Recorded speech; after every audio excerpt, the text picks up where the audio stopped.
Bismillahirrahmanirrahim. Assalamualaikum warahmatullahi taala wabarakatuh. Bismillahi hamdan katsiran thayyiban mubarakan fik. Allahumma salli ala sayyidina Muhammad wa ala ali sayyidina Ibrahim. Pertama-tama marilah kita panjatkan puji syukur kehadirat Allah Subhanahu wa taala yang mana beliau telah melimpahkan rahmatnya sehingga kita itu dapat berkumpul dalam keadaan sehat walafiat. Allahumma sholli ala Muhammad. Sekali lagi tak juga kami lupakan untuk senantiasa dilantunkan kepada junjungan Nabi besar Nabi Muhammad SAW sebagai revolusioner kita yang membawa dari alam jahiliyah menuju alam ilmiah seperti yang kita rasakan saat ini.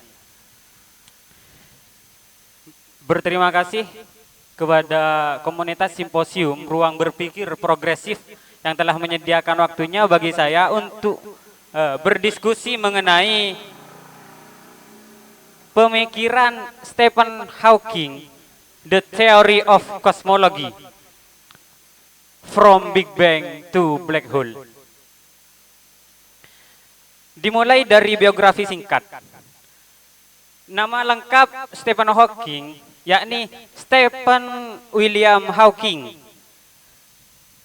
Beliau lahir di Oxford, Inggris 8 Januari 1942 dan wafat di Cambridge, Inggris juga pada tanggal 14 Maret 2018 senada dengan umur beliau 76 tahun. Agama dia adalah ateis. Dia beragama ateis. Ayahnya yakni Frank 1905 sampai 1986 dan ibunya adalah Isabel Hawking 1905 sampai 2013. Dia adalah orang Skotlandia. Hawking lahir dari kalangan keluarga yang kurang mampu, namun dari keluarga yang cukup cerdik dan pintar sehingga keduanya itu adalah alumni dari Universitas Oxford, Frank jurusan kedokteran dan Isabel jurusan filsafat politik ekonomi. Pendidikan Hawking itu dimulai dari St. Albert School, lulus 1 tahun lebih awal daripada yang lainnya, jadi dia termasuk kelas akselerasi. Nah, alma mater beliau yaitu di Universitas College Oxford, jurusan fisika dan kimia. Sebenarnya dia itu sama ayahnya disuruh mengambil jurusan kedokteran. Dia pengennya matematika, namun ayahnya itu bersikukuh karena ayahnya menganggap bahwa matematika itu tidak terdapat masa depan. Dia mengusulkan Stephen Hawking untuk kuliah di jurusan kedokteran. Namun pada saat itu saat tes masuk kuliah, Stephen Hawking itu kendala keuangan, lagi-lagi dia kendala keuangan sehingga dia harus mengandalkan beasiswa. Nah, pada saat tes beasiswa, dia ternyata sakit sehingga mau nggak mau dia tetap harus kuliah di University College Oxford. Dia mengambil jurusan fisika dan kimia. Karena kenapa? Karena di situ tidak ada jurusan matematika yang dia inginkan sehingga terpaksa dia mengambil jurusan kimfis kalau dalam ilmiah kimia fisika. Nah, dia kuliah sejak umur 17 tahun. Selanjutnya dia kuliah di Trinity Hall, Cambridge, dan dia mendapat gelar PhD di jurusan matematika terapan dan fisika teoritis dengan spesialisasi relativitas umum dan kosmologi. PhD itu filosof doktoral. Artinya apa? Doktor di beberapa bidang keilmuan. Nah, seperti itu. Hawking ternyata saat ingin melakukan penelitian, saat beranjak melakukan penelitian, dia terkena penyakit saraf motorik yang bernama low gain height atau amyotrophic lateral sclerosis. Dari situ dia frustasi karena terkena penyakit yang cukup parah sehingga dia kesulitan untuk berbicara dan tidak dapat berjalan. Namun dokternya tetap menyuruh Hawking untuk melanjutkan penelitiannya tentang kosmologi karena dengan idenya yang cemerlang. Setelah itu Hawking ternyata dengan bantuan kursi roda yang dibikin oleh David Mason, dengan kursi roda yang juga terdapat bantuan komputer yang dapat membantu Hawking berbicara.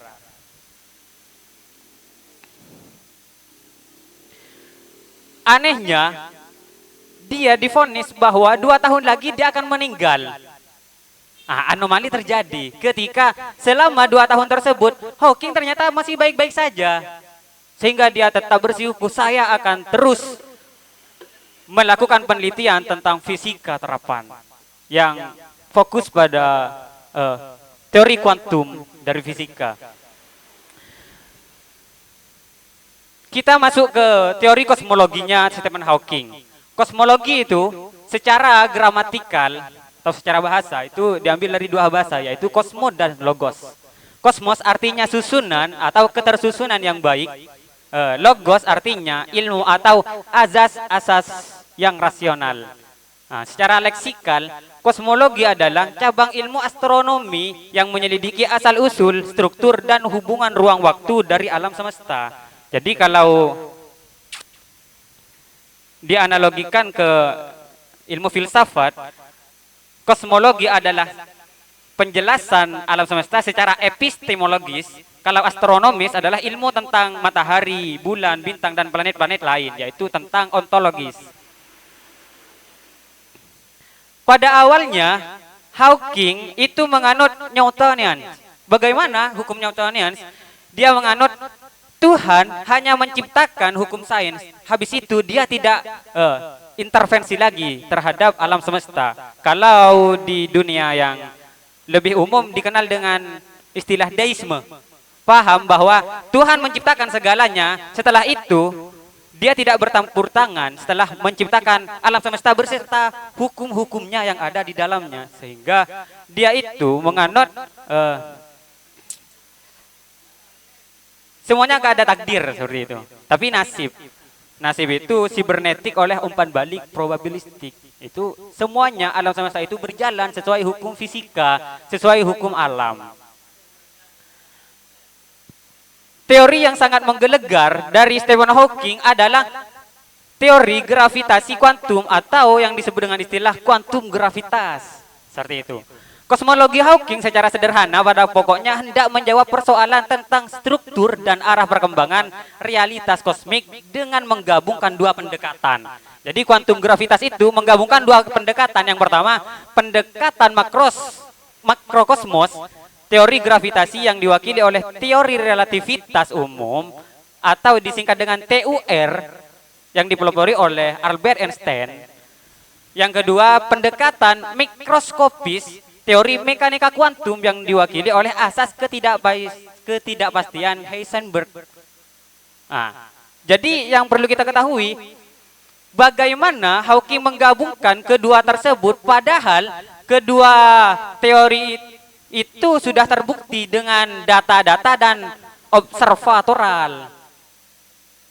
TUR membawa telaah pada suatu hipotesa adanya awal jagat raya itu berupa dentuman besar, singularitas. Jadi di teorinya Albert Einstein itu awal jagat raya berawal dari dentuman besar, itu singularitas.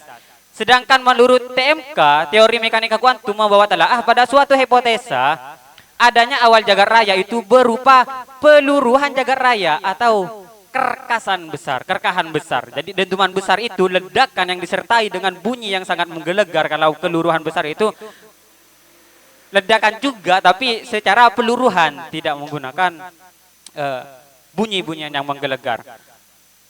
Kedua hipotesa tersebut sesuai dengan hasil pengamatannya tentang pemuaian jagat raya dan lubang hitam atau perapatan jagat raya.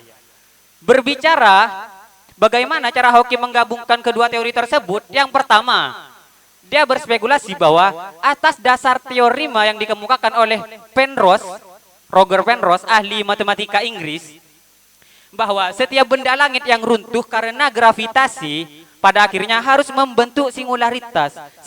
Singularitas adalah suatu titik di mana di dalamnya itu terdapat padatan dan rapatan dengan volume yang sangat kecil dan kelengkungan yang tidak terbatas. Itu singularitas. Yang kedua, dipandu dengan model pemuaian jagat raya Friedman, Hawking menemukan bahwa bila waktu dibalik, waktu yang awalnya berjalan ke depan, bila waktu dibalik, maka teori Mapenrose menghasilkan model pemuaian jagat raya yang dibalik, yakni penyusutan yang awalnya pemuaian menjadi penyusutan kalau waktu itu dibalik. Pemuaian maupun penyusutan tersebut diawali dan diakhiri oleh suatu singularitas. Jadi awalnya memang singularitas dari titik dan nanti akan kembali ke titik lagi. Itu bagaimana prosesnya nanti akan dijelaskan. Yang ketiga, spekulasi dia adalah bersama dengan Roger Penrose, dia berpendapat bahwa teori relativitas Einstein itu berawal pada Big Bang dan berakhir di lubang hitam. Berdasarkan hal tersebut, ia menunjukkan betapa pentingnya menyatukan relativitas umum dengan teori kuantum.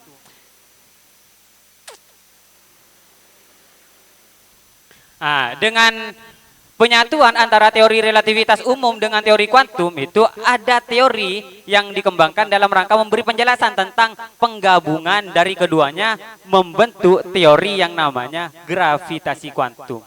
Jadi dari TUR dengan TMK itu menghasilkan TGK. Teori relativitas umum dengan teori mekanika kuantum menghasilkan teori kuantum gravitas. TGK menjelaskan bahwa pada dua momen tersebut dentuman besar dan lubang hitam timbul medan dan gravitasi yang sangat besar oleh adanya rapatan tak terhingga. Rapatannya tidak terdeteksi. Berapa rapatannya? Seperti kalau dalam kalkulator itu error 1 dibagi 0 berapa? Ya enggak terhingga, error. Dalam hal demikian maka berlaku hukum ketidakpastian. Dari hasil dari TGK adalah berlaku hukum ketidakpastian. Hukum ketidakpastian itu apa? Hukum ketidakpastian, hukum di mana segala sesuatu itu dapat tidak stabil dan mudah berubah-ubah. Itu hukum mekanika kuantum. Hukum ketidakpastian yang dikemukakan oleh Heisenberg, yakni pada singularitas. Demikian ketidakpastian semakin tinggi karena posisi maupun kecepatan sebuah partikel tidak dapat diukur dengan ketelitian yang sangat tinggi. Meskipun ketelitiannya sangat tinggi itu tidak dapat diukur masih karena tidak terhingga memang. Dan pada masa masa nol itu lebih ringan dari udara. Dalam keadaan masa nol setara dengan pemuaian jagat raya. Terjadi penurunan suhu dan gravitasi partikel tidak dapat diukur dengan penurunan suhu dan volume dan gravitasi sampai pada titik kritis. Nanti penurunan itu akan mencapai titik kritis. Jadi intisari dari Hawking itu TGK-nya yakni dentuman besar, titik kritis dan lubang hitam. Seperti itu. Setelah melampaui abang kritis terjadi penyusutan jagat raya. Penyusutan ini dibarengi dengan adanya tingkat rapatan yang sangat tinggi. Tingkat kerapatannya berbanding lurus dengan peningkatan gravitasi yang menuju ke dalam pada kerapatan tak terhingga, lubang hitam. Seperti itu. Jika dijadikan perbedaan antara keduanya, kalau Albert Einstein dan Newton itu menjelaskan asal mula jagat raya, sedangkan Hawking itu menjelaskan lebih lanjut, menjelaskan asal mula jagat raya hingga masa depannya. Jadi tidak mentok pada jagat raya tok. Namun setelah terbentuk, bagaimana masa depannya?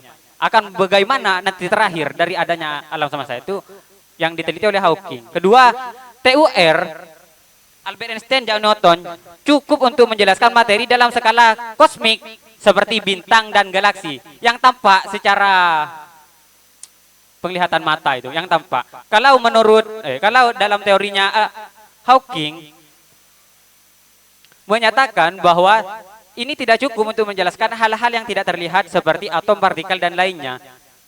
TUR itu tidak cukup untuk menjelaskan bagaimana partikel atom yang tidak terlihat itu. Sehingga butuh yang namanya teori kuantum memang untuk menjelaskan adanya atom, partikel, dan molekul atau sebagainya itu nanti akan ketahuan juga berbarengan dengan pengetahuan bintang, galaksi dan sebagainya itu bisa digabungkan sehingga membentuk teori yang utuh bagaimana alam semesta terbentuk dan bagaimana masa depannya. Seperti itu. TUR juga menyatakan bahwa alam semesta itu halus seperti lembaran kertas, menyatakan ruang angkasa kosong dan semua skala. TUR, teori relativitas umum, menyatakan ya, alam semesta gini, halus, transparan, tidak ada apa-apa di sini. Sedangkan dalam teori mekanika kuantumnya Hawking itu menyatakan ruang angkasa jauh dari kekosongan. Ruang itu penuh dengan aktivitas. Jadi di sini banyak aktivitas, ada informasi, ada gelombang, ada energi yang secara kasat mata memang secara kosong. Gitu. Alam semesta itu berawal dari dentuman besar. Menurut Stephen Hawking, jadi perlu kita juga kenali tentang teori Big Bang-nya, bagaimana teorinya. Big Bang itu dikenal secara lumrah sebagai ledakan besar yang terjadi di masa lalu sebagai asal mula terciptanya alam semesta. Dalam teori mekanika kuantum, bagaimana kejadian itu bisa terjadi? Hawking menjelaskan, teori asal muasal kehidupan di alam semesta mencetus teori Big Bang yang menyatakan alam semesta dimulai dari sebuah titik, lama-kelamaan berkembang besar. Kenapa bisa berkembang besar? Yang dia ternyata diawali dengan fluktuasi kuantum.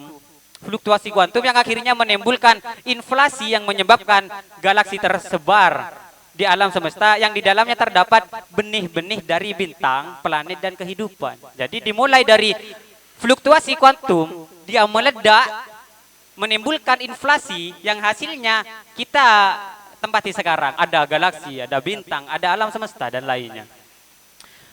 Inflasi kosmologi mengatakan bahwa setelah dentuman besar, alam semesta awalnya meluas dengan sangat cepat sebelum pelan-pelan melambat. Pelan-pelan melambat ini semakin lama semakin melambat hingga akhirnya mencapai titik kritis yang dijelaskan oleh Hawking dan nantinya akan memuai. Hawking bersama Roger Penrose menunjukkan bahwa relativitas umum alam semesta Einstein dimulai dari singularitas sejak adanya Big Bang ini. Jadi sebelum adanya Big Bang mengatakan gravitasi itu tidak tercipta. Tidak ada pengaruh ruang dan waktu sebelum adanya Big Bang. Nah, setelah itu adanya singularitas yang menghasilkan teori relativitas umum sehingga waktu dan ruang itu dapat kita nikmati sekarang. Beda dengan pendapat Newton yang mengatakan bahwa gravitasi itu ada karena adanya gaya. Itu dibantah oleh Albert Einstein yang mengatakan bahwa ternyata gravitasi itu tidak tergantung pada gaya, melainkan merupakan manifestasi dari interaksi antara materi dengan ruang waktu. Jadi antara materi itu seperti ini, materi, dan berinteraksi antara dia dengan ruang waktu sehingga timbul gravitasi. Jadi kalau nanti tidak ada ruang dan waktu, maka gravitasi itu sudah tidak ada lagi. Seperti itu. Karena kalau bergantung pada gaya, yang namanya gaya, energi, itu kan tidak akan habis. Namun bisa berbalik arah cuman, bisa berubah bentuk. Jadi tidak akan sedemikian menurut Albert Einstein. Pandangan Hawking menurut alam semesta, kita telah mencapai ke ranah titik kritis. Setelah Big Bang mencapai titik kritis, alam semesta. Hawking memisalkan alam semesta itu seperti balon Eddington. Alam semesta itu, bumi, Mars, Jupiter, matahari, dan lain-lain itu seperti balon Eddington. Bagaimana balon Eddington? Alam semesta akan mengembang dengan sebuah gelombang uap air di atas air yang sangat mendidih. Di mana terdapat banyak gelembung air yang menguap kemudian menghilang. Seperti kita menanam air, memasak air. Nanti semakin kelamaan dia akan memanas sehingga membentuk gelembung-gelembung dan kemudian dia akan menguap dan volume dari air atau banyaknya air itu semakin sedikit sehingga itu habis nanti. Nah, seperti itu. Kata Planck, alam semesta itu memiliki batas di ruang waktu sebelum dentuman besar. Waktu tidak ada dan konsep alam semesta itu tidak ada artinya, seperti yang dijelaskan tadi. Kemudian oleh Hawking dilanjutkan, singularitas awal model dentuman besar klasik digantikan oleh gambaran kutub utara. Seperti apa gambaran kutub utara? Seseorang tidak dapat pergi ke utaranya kutub utara. Tetapi tidak ada batasan di mana di sana itu kutub utara hanya titik tempat bertemunya dan berakhirnya semua garis yang menuju ke utara. Jadi alam semesta itu kata Hawking tidak terbatas namun tidak terkungkung. Tidak terbatas namun terkungkung. Kita itu arah utara di mana? Akan mengujung pada kutub utara. Dan kutub utara itu bukan merupakan berakhirnya tempat di mana boleh ke utara lagi, dia cuma batas utaranya paling utara sehingga dia tidak bisa melewati kutub utara lagi. Ya, jadi alam semesta itu tidak terbatas namun terkungkung di dalam ruang seperti itu. Selanjutnya Hawking mengatakan bahwa alam semesta ini seperti bola dengan permukaan 4 dimensi. Yaitu adanya dimensi ruang dan waktu yang ujung-ujungnya merupakan kutub utara dan kutub selatan. Seperti apa? Dimensi 4 yang kita kenal di model matematika itu ada dimensi 1. Kalau dimensi 1 ya garis, titik. Dimensi 1 ya titik. Dimensi 2 apa? Ada garis. Dimensi 1 ya cuman titik. Dimensi 2 atau 2 dimensi. Dimensi 2 ya ada kalau kita melukis dengan menggunakan bangun datar atau bangun datar seperti ada pada panjang, ada lebar, itu dimensi 2. Dan ada dimensi 3. Dimensi 3. Dimensi 3 itu kita menemukan bangun ruang. Jadi ada ruang menjadi seperti bangun ruang.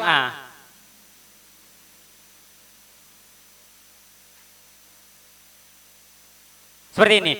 Jadi ada panjang, ada lebar, dan ada ruang di dalam. Dunia ini, alam semesta itu lebih dari dimensi 3 yang mana sering dijelaskan di lingkungan sekolah, yakni dimensi 4. Dimensi 4 anggap ya bumi di sini. Atau yang diiringi dengan alam semesta. Yakni ada panjang, ada lebar, ada ruang, namun juga ada waktu. Itu dimensi 4 dimensi, panjang, lebar, ruang, dan waktu. Itu menurut Stephen Hawking. Jadi waktu juga berpengaruh di sini, di dimensi 4. Berbicara tentang waktu, Hawking mengatakan bahwa adanya asas ketidakpastian yang dijelaskan tadi itu, mekanika kuantum terjadi yang namanya kondisi tanpa tapal batas.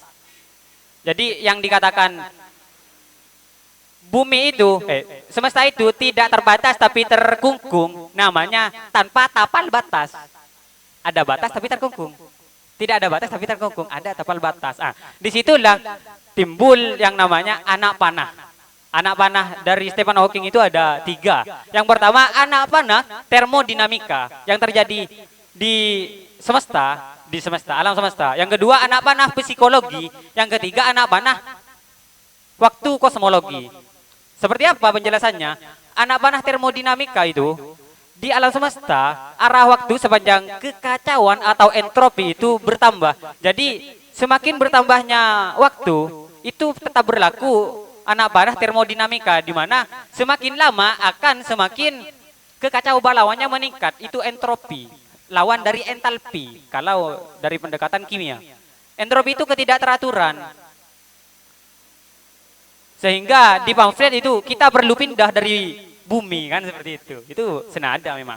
Yang kedua anak ranah psikologi. Anak panah psikologi. Anak panah psikologi maksudnya bagaimana? Arah waktu sepanjang manusia mengenai majunya waktu. Alasan, anak panah psikologi itu sebagai alasan bahwa manusia itu dapat mengingat masa lalu dan tidak bisa mengingat di masa depan. Itu anak panah waktu psikologi. Yang ketiga anak panah waktu kosmologi. Bagaimana? Yaitu arah waktu yang sejalan dengan memuainya jagat raya, bahkan mengerutnya jagat raya. Nanti dengan memuainya jagat raya akan mencapai titik kritis sehingga semuanya terpenuhi.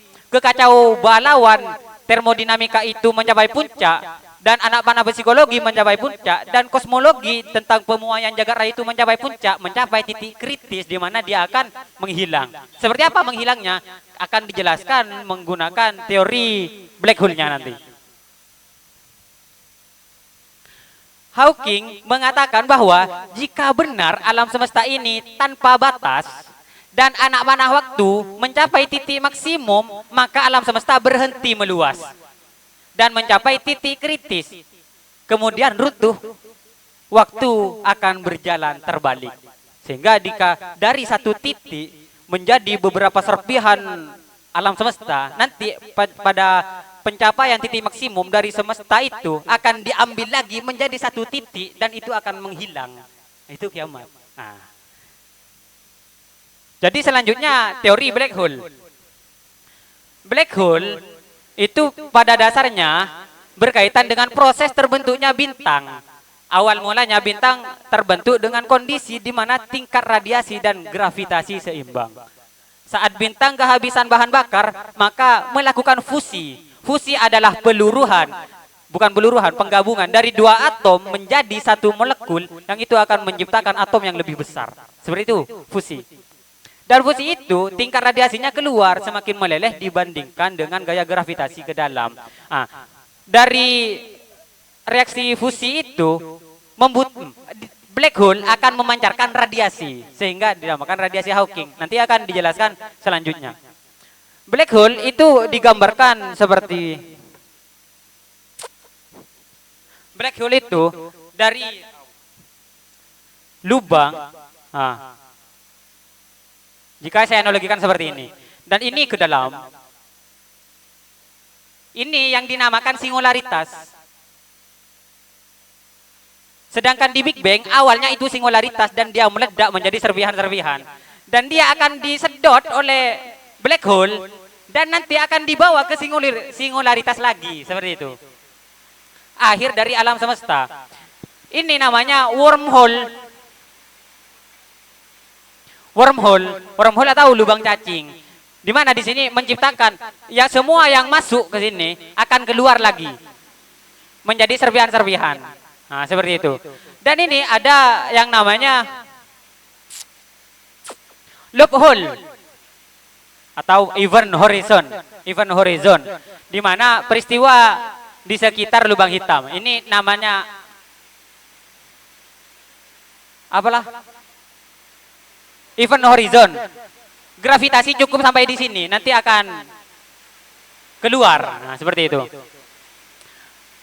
Di wormhole, lubang cacing ini jarak jauh bisa menjadi dekat dengan kelengkungan tak terbatas. Contohnya seperti apa? Nanti tadi kan dijelaskan tentang arah waktu yang bisa berubah-ubah. Jadi seperti ini. Di wormhole, kelengkungan tak terbatas. Di sini ada titik. Seperti saya analogikan di kertas. Di sini ada titik. Di sini ada titik. Dengan kelengkungan yang tidak terbatas, maka untuk menggabungkan titik-titik di sini tidak perlu digaris. Dia bisa membengkukkan kertas ini menjadi satu sehingga ada kerapatan dan kepadatan serta ketidakteraturan di sana dengan volume yang semakin sedikit dan disebut singularitas. Nah, seperti itu. Bisa digabung dengan adanya waktu kuantum. Nah. Selanjutnya, Hawking mengatakan bahwa black hole ini memiliki massa 10 kali lebih besar dari massa matahari. Selama sebagian besar masa hidupnya yang kira-kira 1 miliar tahun, bintang itu akan membangkitkan panas pada pusatnya dengan mengubah oksigen menjadi helium. Hawking banyak mengubah frame tentang black hole ini. Ia mengatakan menurut prinsip ketidakpastian lubang hitam itu berputar mengeluarkan partikel. Jadi seperti ini. Lubang hitam itu akan gravitasinya sangat besar, bahkan melebihi kecepatan dari cahaya. Jadi kalau kita itu ke lubang hitam bisa lolos dari gravitasi tarikannya menuju ke belakang, kita harus mempunyai kecepatan yang lebih cepat dari kecepatan cahaya. Kalau dalam teorinya Albert Einstein itu kecepatan cahaya 8 kali 10 pangkat 3 kali 10 pangkat 8, 300.000 kilometer atau 300 juta meter per detik. Nah, seperti itu. Dari besarnya gaya gravitasinya. Dari black hole ini juga mengalami perputaran, rotasi. Jadi di sini berputar. Nah, dengan perputaran itu dia membutuhkan energi. Energinya dia menarik dari serpihan-serpihan yang ada. Seperti kita analogikan, Kemana arah bintang jatuh? Kemana jika ada tabrakan planet? Itu kaburnya kemana? Itu semakin kecil masanya itu akan semakin mudah ditarik oleh black hole. Jadi dia akan masuk ke black hole sebagai energi agar dia berputar dan dia memancarkan radiasi dari olahan energinya itu semakin melebar. Nah, selanjutnya Hawking mengindikasikan bahwa lubang hitam itu justru tidak mengecil. Hal ini mendukung pandangan Bekenstein tentang entropi lubang hitam. Jadi sesuai dengan yang kita katakan tadi, dia akan memancarkan dan akan meluas di sampingnya itu dari hasil energi radiasinya yang dia pancarkan, sehingga semakin membesar dan kemudian akan melahap. Hasil penelitian ini menunjukkan bahwa lubang hitam memang mengeluarkan radiasi yang kita kenal dengan radiasi Hawking. Radiasi Hawking itu seperti apa? Jadi setelah kita mengenal Big Bang dan alam semesta hingga mencapai titik kritis dan black hole, itu bagaimana mencapai radiasinya Hawking, itu dijelaskan. Teori ini berdasarkan pada teori kuantum yang menyatakan bahwa terdapat pasangan partikel yang terus-menerus melayang dan menghasilkan dari ketiadaan menjadi ada ruang angkasa. Partikel tersebut memiliki energi positif dan energi negatif seperti halnya atom biasa, namun keduanya saling memusnahkan begitu cepat sehingga tidak bisa dideteksi. Akibatnya mereka disebut partikel virtual. Seperti apa? Kita sering menemukan teorinya menurut atom Dalton. Atom itu menurut Dalton, Johann Dalton, atom itu adalah bola pejal. Titik atom kan sesuatu yang sudah tidak bisa, suatu terkecil yang sudah tidak bisa dibagi lagi. Itu menurut atom Dalton, atom itu seperti bola pejal, di dalamnya tidak ada ruang apa-apa. Yang kedua, menurut J.J. Thomson, atom itu seperti roti kismis. Kalau dalam istilah Madura itu roti, bukan donat. Apa itu? Yang di luarnya ada titik-titik, di dalam itu berisi dionde. Roti kismis itu adalah dionde. Itu atom seperti itu. Di dalam ada elemen positif dan negatif yang dikelilingi oleh energi elektron namanya. Energi negatif. Yang kemudian dilanjutkan oleh atom teorinya Rutherford seperti bola berongga. Jadi inti atom itu hampa di dalam, namun cuma ada lingkaran. Dari setelahnya yang terakhir ada teori atomnya mekanika kuantum. Jadi setelah ada teori atom bola pejal, ada roti kismis, positif, negatif dan dikelilingi oleh elektron. Juga ada hampa, nanti di sini ada elektron dan di dalam ada proton. Ada teori mekanika kuantum itu atomnya seperti ini. Ini yang menciptakan ketidakpastian. Atom yang namanya atom itu ada bagiannya. Yang pertama proton, elektron dan neutron. Neutron sebagai inti atom. Neutron apa? Elektron bermuatan positif dan negatif. Neutron adalah zat yang bermuatan positif dan negatif. Kalau proton bermuatan positif, kalau elektron bermuatan negatif. Dengan adanya elektron dan proton, energi positif dan energi negatif itu dengan kecepatan yang sangat cepat sehingga saling meniadakan saking cepatnya, itu dinamakan teori kuantum. Sehingga tidak dapat terdeteksi antara atomnya itu di mana, karena memang saling meniadakan antara proton dengan elektronnya. Lubang hitam ini membutuhkan energi yang digunakan sebagai bahan bakar untuk lubang hitam berotasi dan berkembang, yang pada penelitian awalnya mengatakan bahwa lubang hitam itu diam. Dari yang dikatakan oleh Newton dengan Albert Einstein itu lubang hitam itu diam. Kemudian ada radiasi Hawking yang menyatakan bahwa lubang hitam itu berputar sesuai porosnya memang, dan itu membutuhkan energi, sehingga energinya itu yang dihasilkan itu menyedot dari yang ada di sekitarnya dan memancarkan radiasi, sehingga dikatakan bahwa lubang hitam tidak sepenuhnya hitam. Dia memang hitam, namun dengan adanya radiasi dia hitamnya lebih buyar. Seperti itu. Ya, mungkin keputih-putihan. Setelah kekurangan energi untuk memancarkan radiasi, maka lubang hitam akan menarik semua yang berada di sekitarnya. Bahkan cahaya. Seperti yang dikatakan bahwa gravitasinya itu lebih cepat dari cahaya. Jika ada cahaya lewat, dia tidak akan bisa kabur dari lubang hitam. Untuk menghasilkan energi yang diperoleh agar dia dapat berotasi. Seperti itu. Radiasi ini menyebabkan lubang hitam tidak benar-benar hitam seperti yang dijelaskan tadi. Namun, karena harus memancarkan radiasi yang akan terus berlanjut sampai lubang hitam kehabisan energi, setelah terus membesar dan akhirnya akan menguap lalu menghilang. Nah, jadi seperti ini katanya. Dengan berotasinya yang semakin lama semakin besar, dia akan menyedot semua yang berada di sekitarnya untuk menjadi bahan bakar energi. Jadi nanti dengan kelengkungannya yang tidak terbatas, dia akan menyingkap alam semesta agar supaya menjadi energi dia untuk berotasi. Sehingga nanti semuanya nggak ada yang akan diserap, energinya nggak ada, maka dia akan akhirnya juga akan menguap.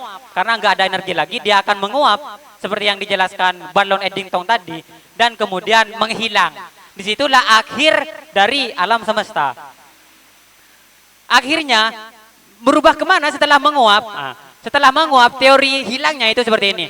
Namun dengan ukuran black hole yang seukuran matahari, ia membutuhkan lebih besar dari 10 pangkat 87 tahun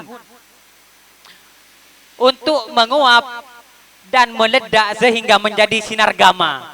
Sehingga sinar gamma inilah yang menurut Hawking itu dapat dijadikan dalam pandangan Islam itu agama neraka atau surga. Yang itu cuma halusinasi dan untuk menakutkan orang-orang yang takut pada kegelapan. Seperti itu kata Hawking.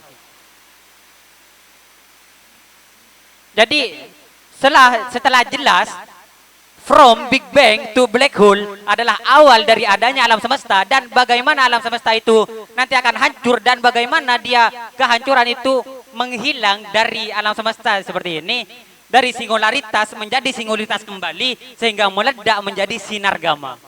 Seperti itu, dan berakhir pula lah sinar gamma itu berakhir pula lah alam semesta di sini, sehingga gak ada kehidupan lagi karena sudah menjadi cahaya, sudah gak ada lagi, gak ada akhirat menurut Stephen Hawking. Seperti itu. Mungkin itu yang dapat saya sampaikan, selebihnya kita diskusi karena ini sangat menarik dengan pembuktian sains yang secara matematis juga terbukti dengan observatoral. Dia akan menghasilkan ilmu yang cukup fenomenal untuk kejadian sekarang. Seperti itu. Mari kita diskusi.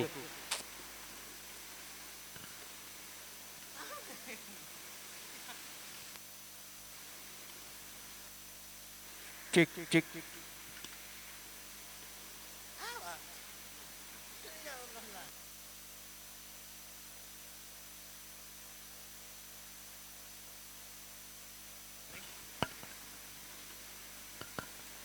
Halo, cek.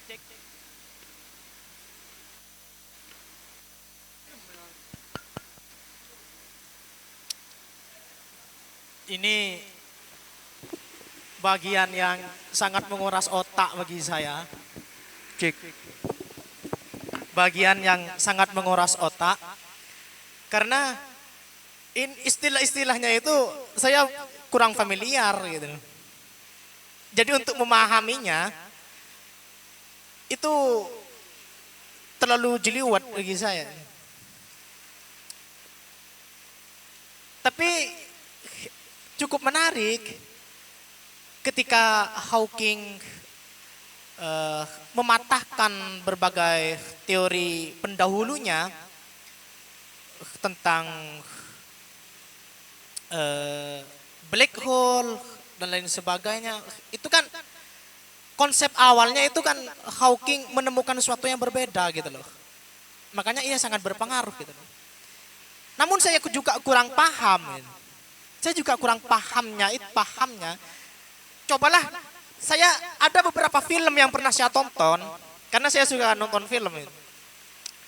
The Moon, The Gravity, Apollo 13 itu semuanya menceritakan tentang teori black hole. dan relativitas waktu. Jadi kata dalam film itu digambarkan bahwa ketika seorang astronot masuk ke dalam lubang hitam, kemudian tersedot, selamat dari gempuran berbagai material di dalamnya, selamat. Akhirnya ia bisa menembus dimensi keempat. Artinya ia bisa saja, nah dimensi keempatnya itu dijelaskan bahwa bisa saja dia masuk ke masa depan dan bisa saja ia masuk ke masa lalu gitu. Ini teori black hole-nya dan yang pernah saya tonton di 3 film itu, sama-sama menceritakan seperti itu. Anehnya itu bagaimana bisa menjelaskan itu. Kita bisa berpindah ruang dan waktu hanya disebabkan karena titik singularitas.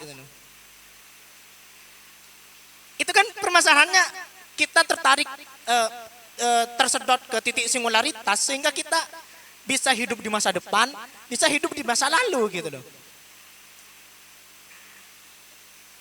Seumpamanya jika kita kontekstualisasikan dalam kehidupan gitu loh. Seumpamanya benda-benda yang sudah tersedot ke dalam black hole itu nanti muaranya kemana gitu. Saya juga gak paham. Nah, itu sangat menarik. Pernah baca saya juga tadi malam tentang itu. Katanya memang dia saat tersedot, seperti ini awalnya. Sampai saat ini masih belum ditemukan cara teraman agar supaya bisa bisa meloloskan diri dari black hole ketika masuk. Dan jika seumpamanya ditemukan cara yang aman, ya mungkin aman. Dan kemungkinan besar itu tidak aman seperti itu. Dan jika kemungkinan aman, dia akan dipantulkan kembali masuk dan akan dia itu kembali ke masa lalu atau ke masa depan.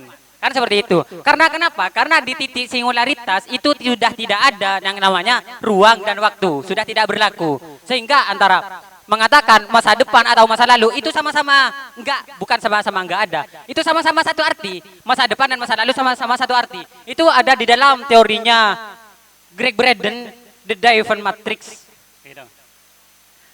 Sekarang adalah dulu, nanti adalah kini. Seperti itu. Jika ada di titik singularitas, seperti itu. Kalau dikatakan sekarang itu, jika tersedot itu akan kabur kemana? Teori yang disepakati bahwa yang tersedot itu akan menjadi energi sebagai bahan bakar dari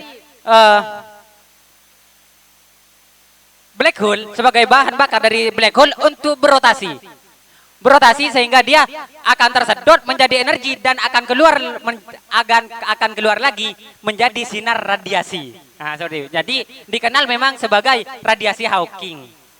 Radiasi itu akan keluar dan akan melebar, membuat black hole semakin membesar sehingga tidak ada apa-apa lagi yang ingin disedot, dan ini bisa menyingkap ruang dan waktu seperti kertas tadi, ditingkap dan dia akan hangus, menghilang menjadi sinar gamma setelah dia tidak ada yang dikonsumsi menjadi energi. Semuanya hilang, manusia, bumi juga akan ditelan nanti ketika tidak ada energi lagi yang akan diserap oleh black hole. Sehingga kenapa nanti dikatakan panas? Akhir zaman itu panas. Akhir zaman itu ketika mencapai titik kritis menurut Stephen Hawking. Itu panas karena kenapa? Karena benda-benda yang lain yang biasanya itu sinar matahari terpantul ke yang lainnya juga, terfilter dari lapisan ozon atau apa, itu sudah ditarik oleh black hole. Sehingga itu nanti matahari juga akan ditarik ketika black hole membutuhkan energi. Karena dengan gaya gravitasi dan radiasi yang lebih besar dari matahari, matahari juga akan dilahap oleh black hole dan akan memancarkan sinar radiasi sehingga semuanya jika tidak ada yang ingin dijadikan energi lagi sebagai bahan bakar, dia akan menguap lalu menghilang menjadi sinar gamma. Seperti itu. Memang menarik ini. Semoga bismillah, semoga yang di sini itu enggak ateis dulu, sama-sama masuk surga nanti. Amin. Tapi begini loh. ketika black hole itu ketika alam semesta sudah tertarik semua, sudah tertarik gitu. Itu tentunya apa ya? Ketika semuanya sudah tertarik gitu. Itu kan ke dalam teorinya black hole itu atau biasanya di akhir film biasanya itu kan digambarkan sebagai alam semesta sudah tidak ada gitu. Bahkan ruang pun itu tidak ada gitu. Jadi semuanya kembali pada satu titik gitu loh. Iya, singularitas. Nah, ini kok seakan-akan apa ya? Sesuatu yang terlalu abstraksi ya. Sesuatu yang terlalu abstraksi untuk dicerna gitu loh. Memang sedikit abstraksi karena mekanika kuantum memang abstrak. Nah, jadi dia akan dari titik singularitas menjadi ledakan dengan fluktuasi yang dijelaskan tadi, akan menjadi bintang-bintang dan akan menjadi black hole juga. Sebenarnya kan black hole bukan hanya satu. Itu dari hasil ledakan dia akan terpapar menjadi dua, no? Sesuai masanya. Masa yang kecil akan menjadi bintang-bintang dan planet-planet, masa yang besar akan menjadi lubang hitam. Jadi lubang hitam itu tidak cuma satu, karena ada bermacam-macam itu. Namanya di Google, di internet, dari penelitian NASA. Nanti lubang hitam itu setelah sama-sama kehabisan energi, dia akan berotasinya secara melambat dan dia akan bergabung menjadi satu. Sehingga yang satu ini akan melahap semuanya, itu menjadi satu besar, melahap alam semesta menjadi satu titik singularitas, dan dia akan mencapai kejenuhan di titik singularitas, akan meledak menjadi cahaya sinar gamma. Itu memang sedikit abstrak, namun penelitiannya ya seperti itu menurut Hawking. Nanti jadi nggak ada alam dimensi lain, surga, neraka gitu. Itu katanya omong kosong. Masalahnya begini kan, yang dalam teori black hole itu, dalam pencapaian titik singularitas itu,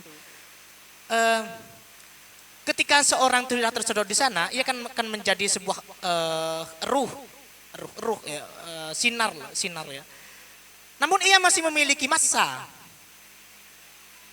Sinar itu artinya masih memiliki massa. Artinya ia masih memiliki kesadaran, setiap masa itu kan memiliki kesadaran gitu loh. Makanya di film-film Apollo 13, The Moon dan The Gravity itu setiap orang yang sudah tertarik ke sana itu memang berubah menjadi roh atau sesuatu yang tidak terdefinisi lah. Sesuatu, tapi ia masih memiliki massa, memiliki kesadaran gitu. Makanya setan yang ada saat ini, kemungkinan roh halus yang ada saat ini, itu mungkin saja orang yang sudah tertarik menggunakan black hole, astronot saja. Astronot yang tertarik ke black hole mungkin menjadi setan saat ini gitu. Karena saya juga gimana ya caranya mendeskripsikan hal itu ya, saya juga kurang paham itu. Mungkin saja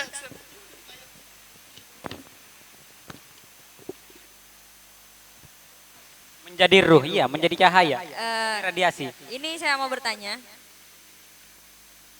Pertanyaan saya gini, saya pernah juga nonton film yang bicara tentang black hole, orang-orang yang masuk ke black hole, tentang titik singularitas.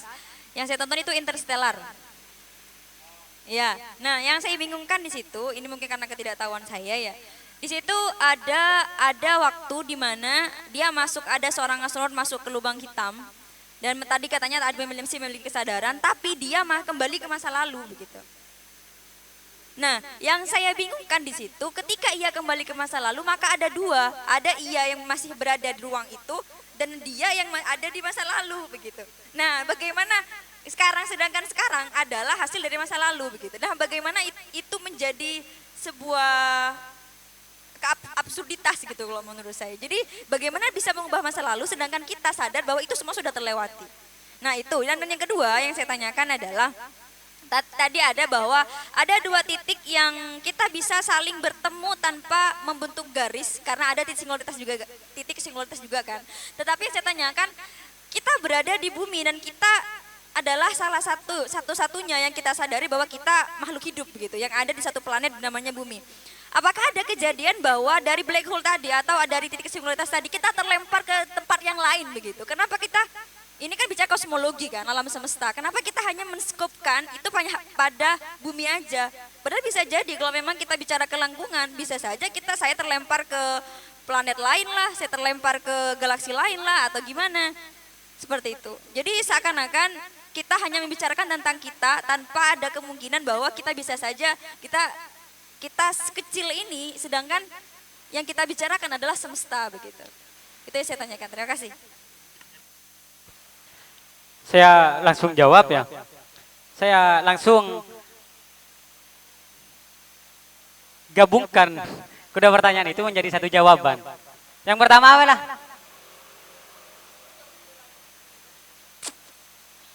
bagaimana kembali ke masa lalu.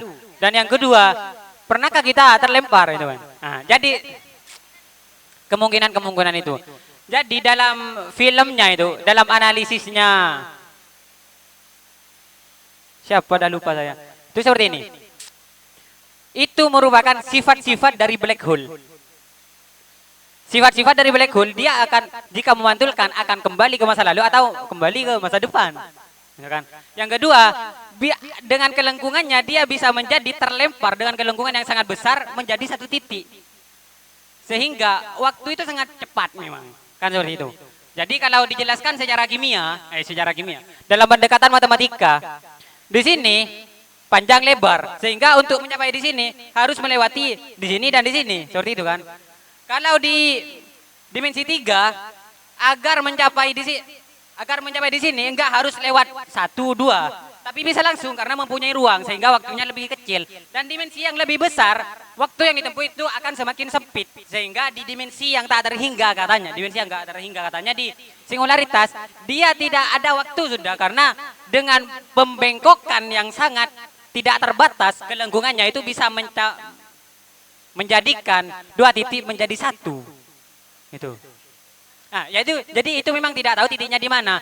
Jadi sifat-sifatnya itu, sifat yang pertama memang akan memancar kembali ke masa lalu, kembali ke masa depan, dan yang kedua itu lengkungan waktu.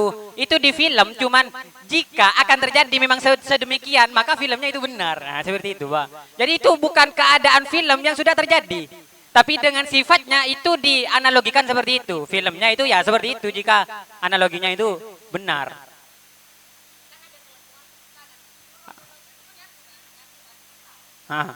Kelungkuan semesta. Ya.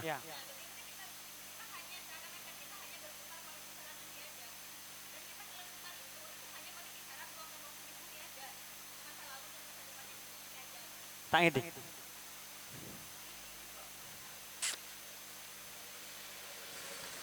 Yang saya bingung itu gini, ruang dan waktu itu kan melingkupi semesta, alam semesta, cakupannya luas, makro kan, makro kosmos tadi kan. Nah, seakan-akan ketika kita bicara kelengkungan antara titik ke titik, kita hanya bicara pada dimensi bumi saja, padahal kita semuanya menyatu dalam satu semesta begitu. Bagaimana yang itu yang saya bingungkan? Ya, titik-titiknya itu seperti ini, Mbak. Kan ini black hole. Ini semakin melebar. Jadi black hole itu ketika bumi, alam semesta jagat raya itu bukan di bumi, alam semesta menurut saya. Dia berada di dalamnya dan dia itu di atas dan di bawah dia bisa menyingkap dengan kelengkungan yang sangat besar menjadi satu titik sehingga bumi itu tertelan. Bukan bumi saja. Galaksi semuanya itu, semesta itu tertelan. Seperti itu. Jadi setelah bumi tertelan baru bisa kelengkungan itu terjadi begitu. Dengan kelengkungan itu semuanya bisa tertelan dengan waktu yang sangat sekejap.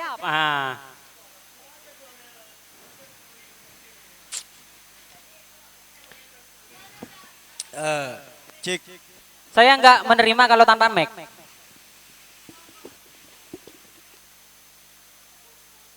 Iya, nggak apa-apa.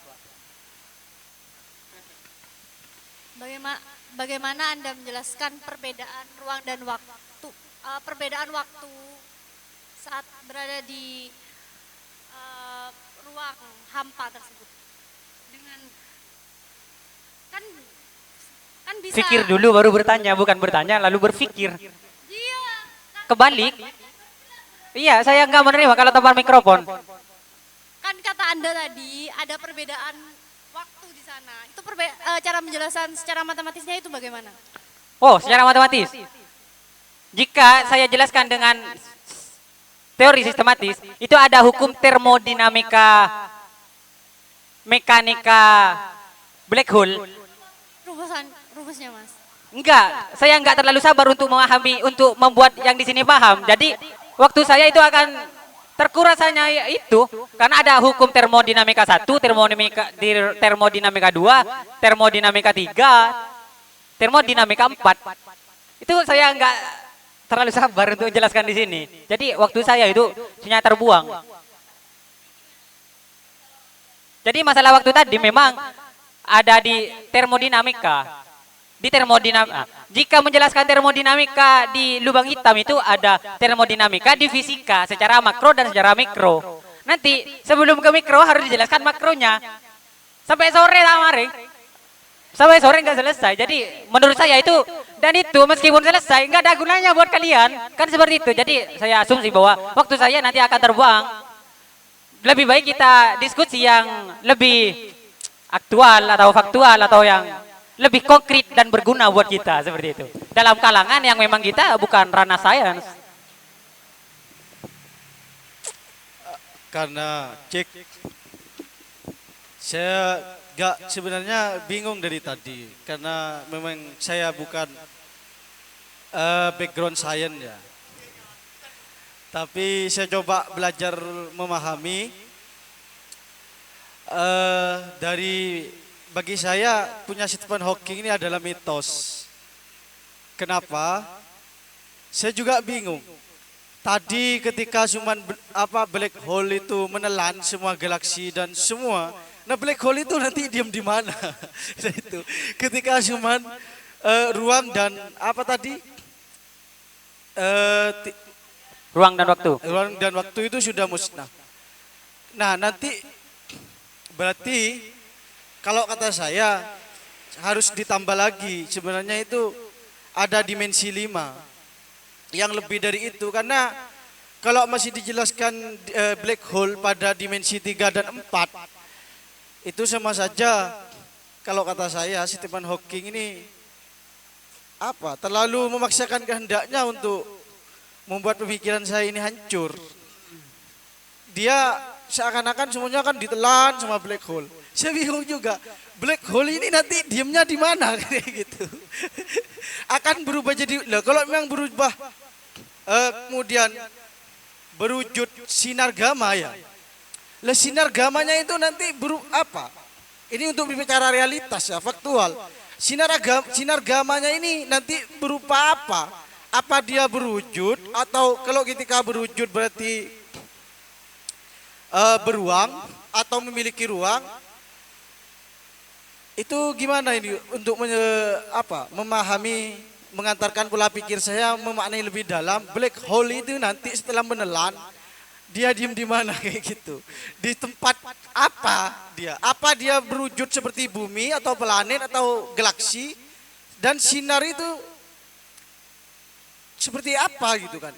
Kalau galaksi-galaksi kan ada yang mungkin bahannya itu berupa padat, ada yang seperti bumi kan kayak gitu kan. Apa nanti itu juga sinar gamma itu nanti seperti itu juga kayak gitu. Mungkin bisa dijelaskan. Jadi sinar gamma adalah sinar yang dihasilkan, nanti takut salah ya. Enggak ada, cuman perlu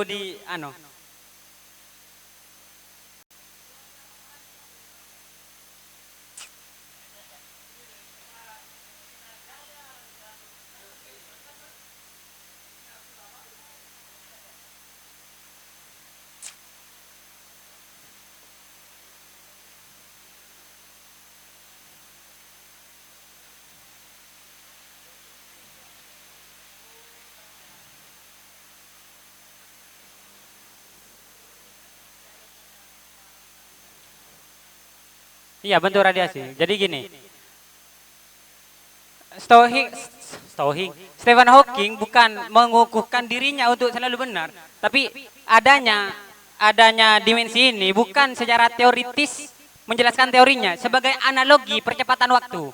Jadi semakin besar dimensinya maka waktu itu semakin kecil, semakin Jadi memang di singularitas itu dimensi tak terhingga. Itu kata Stephen Hawking. Tadi saya bicara, saya jelaskan.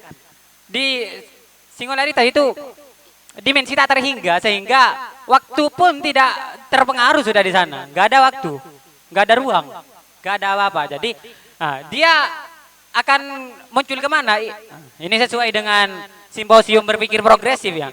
Jadi kalau kita menjelaskan dari Big Bang hingga Black Hole, teman-teman menanyakan kelanjutan dari Black Hole, itu progresif benar. Jadi setelah tidak ada energi yang ingin diserap dan di Black Hole itu menguap hingga menjadi sinar radiasi, sinar X, sinar gamma, sinar Y berarti. Sinar gamma, ya akan namanya sinar gamma ya sekejap akan menghilang. Ya musnah juga. Namanya sinar. Apa sinar? Hilang matikan, maka hilang sinarnya. Apa saja, jadi sinar itu cuman berupa sinar gamma dan sekejap akan menghilang. Ya enggak ada kehidupan lagi. Karena semuanya sudah musnah. Seperti itu. Enggak mungkin, enggak muncul bumi lagi, apalagi. Ya menghilang. Seperti tadi, balon Eddington, air semakin lama itu semakin muncul gelembung-gelembung dan menguap, menghilang hingga airnya enggak ada, ya enggak ada. Sinarnya itu ya hilang juga, enggak ada. Makanya surga dan neraka itu menurut Hawking cuman hanya mitos bagi orang-orang yang takut dengan kegelapan, kan seperti itu. Harus pakai mic. Orang-orang akan menjadi uap kan kalau masuk ke black hole tersebut. Kan memancarkan radiasi. Jadi Semuanya yang masuk akan menjadi energi yang dilepaskan menjadi radiasi, dan radiasi itu juga akan menghilang ketika tidak ada energi lagi. Itu malah makin mitos menurut saya. Ya, yang nggak mitos seperti apa? Kan makin mitos yang semua perbandingan manusia itu ada yang anunya. Ya, yang lebih nggak mitos itu seperti apa? Nanti saya jelaskan kemitosannya. Ya, coba Anda jelaskan dulu kenapa bisa manusia masuk ke lubang black hole dan menjadi sinar gamma. Itu malah lebih tidak masuk akal daripada surga dan neraka menurut saya. Bukan nggak masuk akal, Anda nggak masuk pada teori ini, seperti itu. Jadi ini secara awalnya Hawking itu menjelaskan fisika. Hawking itu fisikanya teoritis matematis sebelum dia menganut, sebelum ada di galaksi semesta juga di luar. Tidak ada di bumi. Ya, kalau di bumi ada black hole, ya ada. Ya, yang nggak ada sekejap hilang sudah. Gimana caranya manusia untuk masuk ke black hole? Harus ke antariksa berarti? Itu pertanyaan adik saya kan. Saya mau jawab aja, mau lanjut ya. Memang karena ini adalah prediksi, ya wajar. Memang bisa dikatakan mitos karena juga prediksi. Karena setahu saya manusia kalau mau pakai pola pikirnya Hawking, ketika masuk kubur ya udah habis sudah, nggak usah pertanyaan apa manusia gimana caranya masuk ke black hole. Bagi saya nggak usah ke sana sebenarnya. Masuk ke kuburan sudah wes lah, nggak usah mikir lagi kan. Buat apa ada black hole ya, kata saya kayak gitu. Cuma yang ingin saya tanya memang, karena ini prediksi menarik, ya bisa saya anggap mitos juga. Punya Hawking ini, kenapa? Karena kan dia memprediksi dengan penelitiannya bahwanya suatu nanti entah kapan mungkin miliaran tahun ke depan, itu bumi atau alam semesta ini akan pecah menjadi berbagai black hole dan menjadi black hole yang paling kecil yaitu singularitas kan kayak gitu. Loh, pematik tadi menjelaskan singularitas ini akhirnya pada akhirnya gak ada juga, gak ada ceritanya, habis sudah, musnah kayak gitu. Ya karena ini belum terjadi ya. Bisa dikatakan mitos, gak masalah. Cuma ketika memang disangkut pautkan pada dunia roh, apa tadi, astronot ketelan masuk setan, jadi apa, gentayangan mungkin ya. Ada apa namanya itu, sinar gama ya, menjadi sinar agama, sinar gama. Kalau pakai punya pola pikirnya Hawking, gak masuk akal juga kalau ini dianggap sinar gama. Kenapa? Karena pada akhirnya sinar gama itu gak ada, sudah hancur, gak ada apa-apanya. Kalau masih roh itu mungkin black hole lain, mungkin black wet. Harus buat lain itu, bukan black hole mungkin, jadi hitam putih. Iya.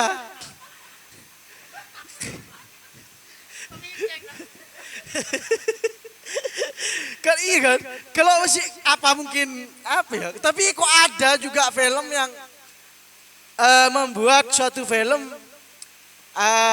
ilustrasi, kan ini ilustrasi dari Hawking, tapi ada lagi ilustrasi yang membuat horor, apa, film-film horor kayak Suster Ngesot kayak gitu kan.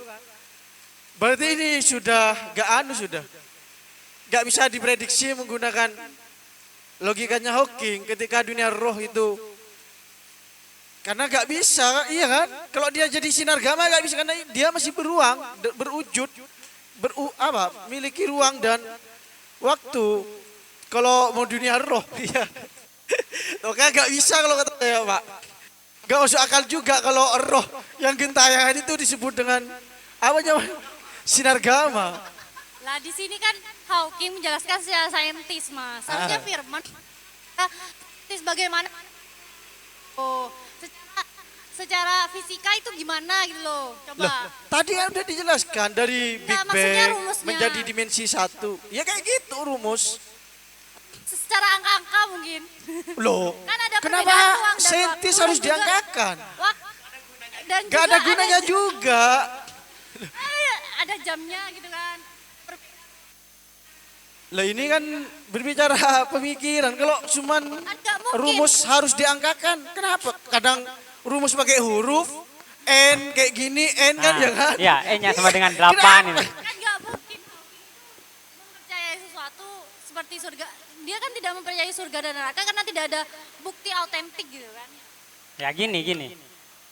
Jadi waktunya itu perbedaannya seperti apa kan? Itu masuk ke ranah relativitas Einstein. Dalam jam atom pernah Einstein itu membuat jam atom sehingga dia diterbangkan, dan ternyata dia menciptakan jam atom itu dua, ada di bumi dan di astronot diterbangkan.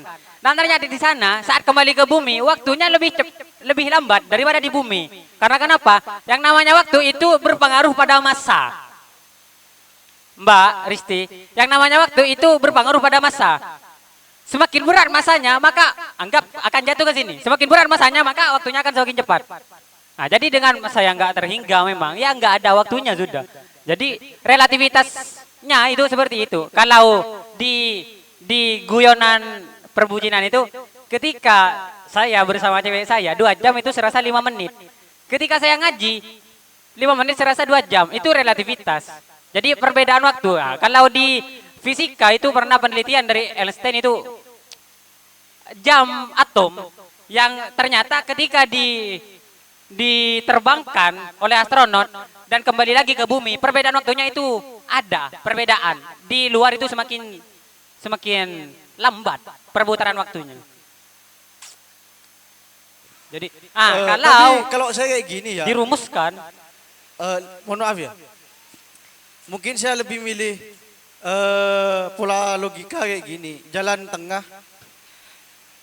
Bayangan saya, Hawking ini adalah melakukan penelitian yang kemudian ada black hole itu ibarat minum Joshua, mungkin ada sedotan. Lah sedotan ini black hole kayak gitu. Jadi semuanya disedot kan ditelan tadi gitu. Habis nanti di Joshua-nya apa?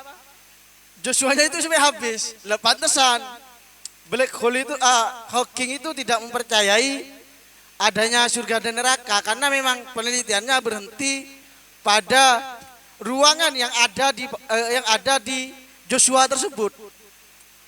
Tapi harus ada penelitian lanjutan setelah disedot ini kemana, kan bisa jadi masuk ke neraka, ke surga kayak gitu, jalan tengah tersedot ke situ bisa jadi kan Pak.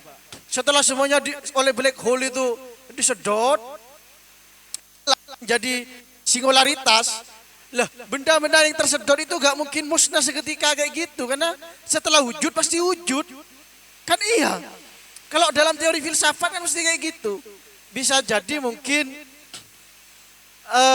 nanti itu karena Stephen Hawking berhentinya pada suatu materinya itu, habisnya materinya, sehingga menganggap bahwa tidak ada kelanjutan dari keburu meninggal. Biar bisa jadi kalau Anda ingin melanjutkan, oh ya bisa jadi nanti ada black, tapi semuanya ditarik dan bisa ada yang ditariknya itu terlempar ke neraka, ke surga, terserah.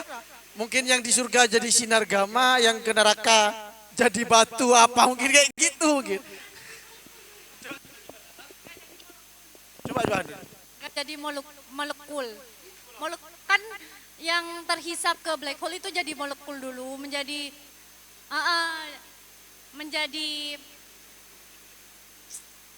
partikel terkecil. Partikel terkecil dulu lalu menjadi sinar gamma gitu. Mungkin prosesnya. Ya mungkin ya namanya juga kan sama-sama memprediksi kan, kemungkinan itu ada. Wujud gitu ya Mas. Cuma kalau saya menggambarkan ini kayak saya tadi, mungkin Stephen Hawking itu nyedot Joshua, kemudian nanti bumi ini kayak gini ya. Bukan bumi, alam semesta. Joshuanya itu alam semesta. Disedot ke black hole pakai sedotan itu. Tapi tidak Stephen Hawking berhenti di habisnya itu, di habisnya Joshua. Dia tidak melanjutkan penelitiannya bahwa Joshua itu masuk ke dalam perut, jadi kencing, jadi beol, ada yang jadi darah, jadi dan sebagainya. Sehingga dia membuat suatu kesimpulan yang universalitas, yaitu sinar gamma. Kenapa? Karena nggak bisa terhingga. Kalau sudah bicara sinar gamma itu mungkin kata saya sinar yang di atasnya sinar sudah tidak sudah tidak bisa diukur lagi kan, menggunakan secara matematis kayak gitu. Jadi sinar kalau dalam bersenji itu nurun fauqun nur, sudah nur Muhammad sudah kayak gitu. Dan itu bisa emanasi dari pantulan dari sinarnya Tuhan kayak gitu ya. Kalau saya coba hidup, saya ajak bersyahadat mungkin. Kalau Stephen Hawking ini masih hidup, ya itu aja kemungkinan saya ya. Mungkin ada yang lain.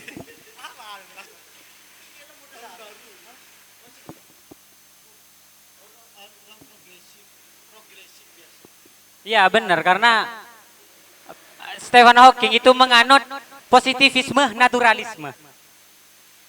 Gimana positivisme yang natural? Dari sini ya jelas sudah cara pandangnya memahami dunia dengan berdasarkan sains. Jadi yang tidak terdeteksi dengan sains ya itu enggak ada menurut Stephen Hawking, karena memang penganut positivisme natural setelah deisme. Iya bisa jadi, bisa enggak jadi juga.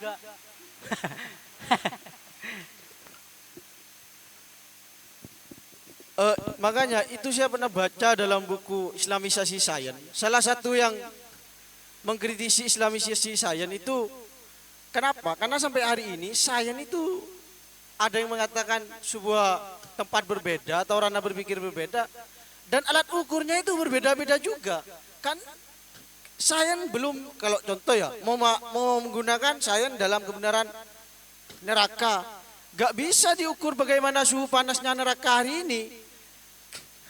Iya, karena itu juga prediksi loh. Makanya kemungkinan kalau bicara sains memang kayak gitu, harus ada alat ukurnya. Sama ketika dulu kemudian mengukur galaksi, bahwasanya matahari berputar, kan karena memang alat ukurnya seperti itu. Kemudian ada alat ukur baru bahwasanya galaksi itu memutari tata surya ya, kayak gitu ya. Nah, karena setelah ketemu alat ukurnya dengan adanya rotasi kemudian kayak gitu.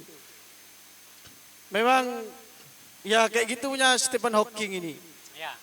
Makanya Bruce Lipton itu membedakan antara sains, iman, dan keyakinan. Nah, ya dari situ sudah dibedakan.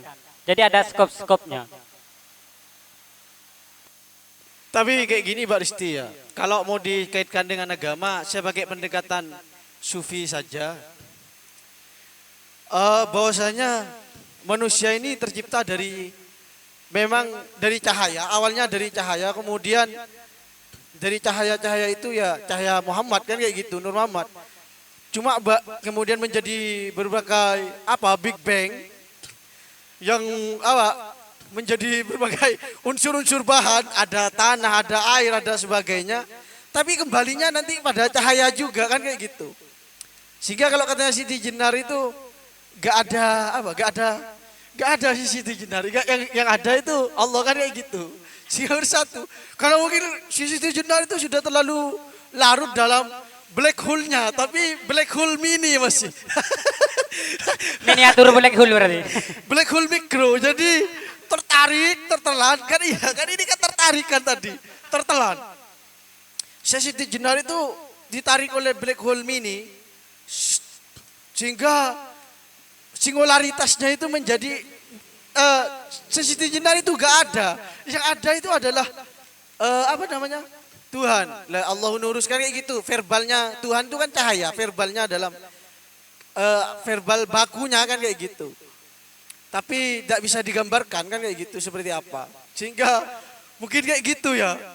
Bisa jadi sebelum Stephen Hawking ini hidup, punya sufi-sufi terdahulu itu sudah menunjukkan saintisnya, tapi dengan narasi yang berbeda. Tidak terumus pakai bahasa-bahasa Yunani kayak kosmologi. Kan iya. Bisa jadi kayak punya Averroes itu. Ibn Rus kan, Tuhan tidak hanya menciptakan dunia, tidak ikut campur terhadap kalau punya Ibn Rus gimana Pak? Kan iya kan? Jadi memang sudah ada kajian-kajian sebelumnya itu. Jadi Mbak Risti kalau mau menentang nanti ada kajian Science of Akhirat yang menarik itu. Ya pakai punya sufi itu yang lebih logis kalau bagi saya.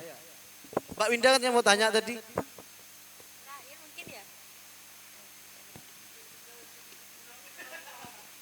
Baik, terima kasih. Kalau menurut saya sih untuk kajian-kajian saintik maka kita tidak bisa membantahnya secara saintis karena di sini bukan orang-orang saintis gitu. Jadi kita hanya melogikakan itu gitu. Dan saya mengapresiasi apa yang sudah dilakukan oleh Stephen Hawking karena itu sangat objektif sesuai dengan rumus-rumus fisika. Yang saya tanyakan begini, ketika selesai bumi selesai dia menjadi sinar, yang saya tanyakan adalah justru di awal. Di awal itu kan Big Bang, berasal dari titik. Nah, titik bisa menjadi, maksudnya begini, yang saya ingatkan bahwa dalam Theory of Everything itu bahwa semuanya itu berawal dari tidak ada awalnya kan, menjadi titik. Nah, yang saya tanyakan dari yang tidak ada bisa menjadi sebuah titik yang akhirnya memuai terus, itu bagaimana begitu? Karena kan kalau dari titik untuk membesar, kalau misalnya membesar itu hancur, itu mungkin. Karena tadi ada kerapatan terus, ada energi itu seperti itu. Nah, jika yang awalnya dari titik, dari yang tidak ada menjadi sebuah titik, itu menurut saya perlu dipertanyakan juga gitu. Nah, begini juga yang saya tanyakan yang kedua, yang membuat saya sedikit bingung, ketika alam semesta itu tidak terhingga, seperti yang saya tahu bahwa sampai sekarang NASA belum mengetahui batas dari alam semesta yang tidak terhingga ini. Yang saya tanyakan adalah bagaimana nanti black hole ini bisa menyedot sesuatu yang tidak terhingga begitu. Karena sebenarnya tidak terhingga, maksudnya begini, jika ini misalnya cangkir, maka menyedot cangkir mudah saja. Tapi jika itu udara yang tidak tahu begitu batasnya sampai mana, bagaimana kita bisa melihat itu begitu? Bagaimana itu bisa menjadi akhir? Iya, maksudnya udara segini. Nah, begitu yang saya tanyakan Kak. Iya, kalau Joshua kan, kalau bukan Joshua. itu seperti apa? Ini saya tanyakan. Terima kasih. Ya. Dari yang pertama itu, adanya itu. Mungkin saya analogikan seperti adanya ulat yang tiba-tiba ada Ya emang tiba ulat itu awalnya memang nggak ada. Dia ada pau, ada mangga. Nanti busuk ulatnya ya. Karena awalnya nggak ada ulat, tiba-tiba ada ulat. Ya. Dan ulat itu ternyata mengalami fluktuasi kuantum. Fluktuasi kuantum. Gini. Jadi memang titik awal dari titik itu kuantum. Kuantum itu memang apa? Kalau bisa masih terdeteksi secara makroskopis itu bukan kuantum namanya. Ada getaran kuantum yang menghasilkan titik kemudian jenuh dan akan meledak dengan inflasi kosmologi sehingga menjadi Bima Sakti dan bintang-bintang yang lainnya. Iya, analogi.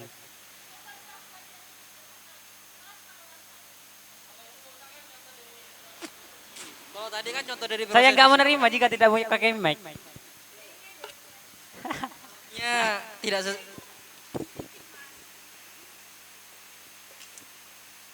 Saya sebenarnya penasaran bagaimana sebenarnya sifat single apa? Singularitas. Sifat aslinya itu seperti apa? Apa dia bisa berkembang kemudian menjadi bentuk yang lain atau bisa menghasilkan yang lain? Soalnya tadi yang dianalogikan itu tidak pas, apple to apple sebenarnya. Karena cacing itu adalah proses biologi dari zat yang tidak ada, kemudian karena proses pertemuan antara proses biologi. Ya. Saya sebenarnya agak penasaran bagaimana sebenarnya sifat dari singularitas ini. Nah, sifat dari singularitas itu kerapatannya tak terbatas. Dari mana kerapatannya tak terbatas? Sangat padat dengan volume sedikit dan kelengkungan besar.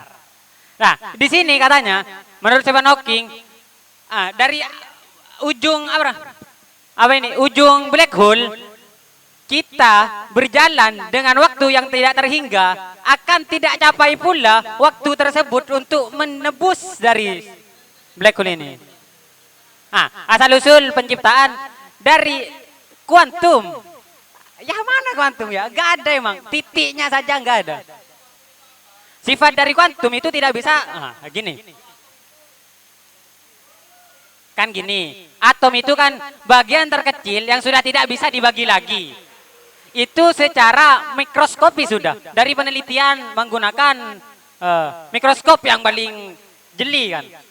Tapi teorinya atom itu terdiri dari inti atom dan sisi luar atom.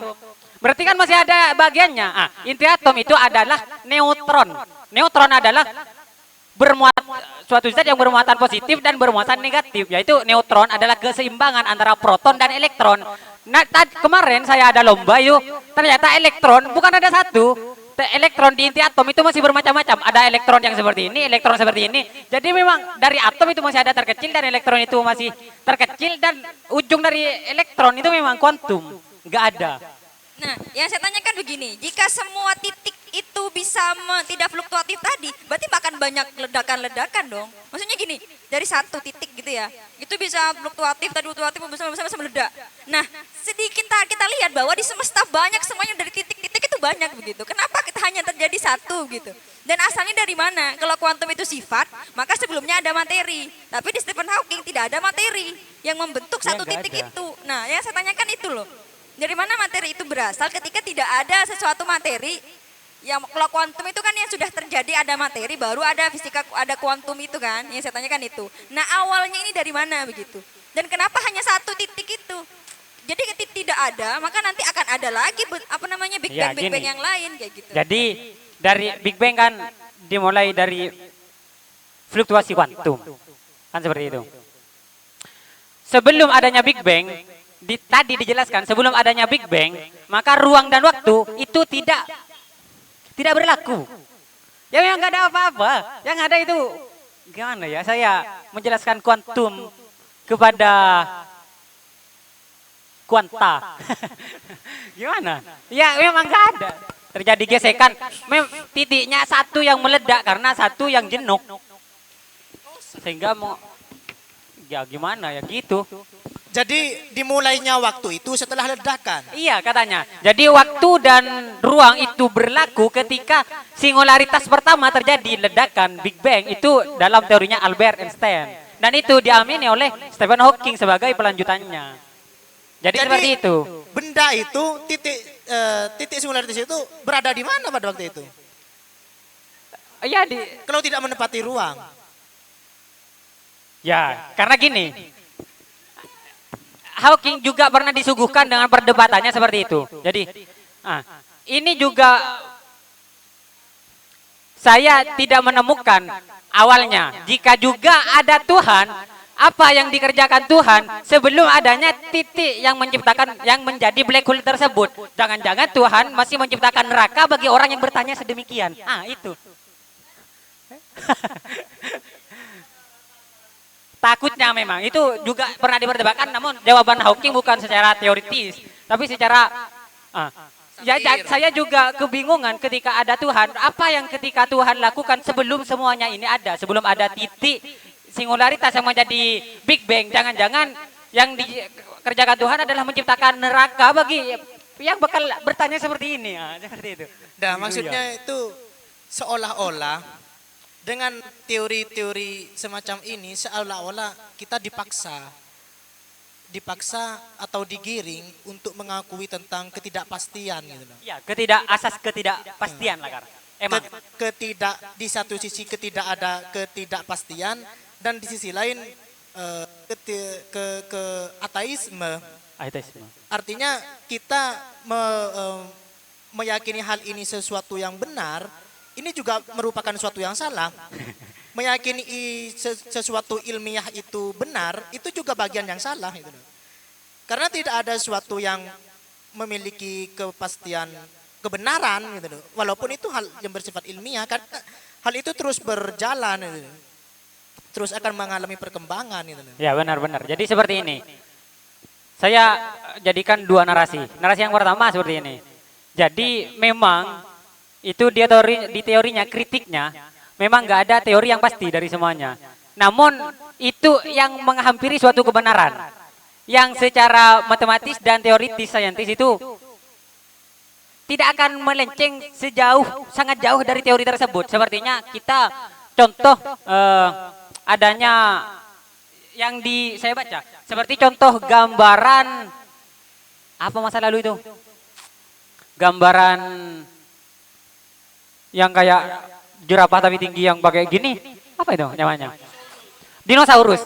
Kita tidak pernah tahu gambar dinosaurus karena dulu nggak ada kamera untuk memotretnya. Kita hanya meneliti seperti apa kerangka dinosaurus yang mendekati kebenaran, dan itu mungkin jika salah tidak jauh dari prediksi yang terjadi secara teoritis dan observatif. Iya, nggak akan jauh kan? Iya kan, ada fosilnya mas, tapi nggak tahu seperti utuhnya seperti apa. Jadi dikembangkan dengan fosilnya itu seperti apa. Nah ini seperti apa? Jadi memang ada suatu galaksi, bukan galaksi sih. Apa itu yang terbang? Bukan. Yang membentuk jaringan? Bukan.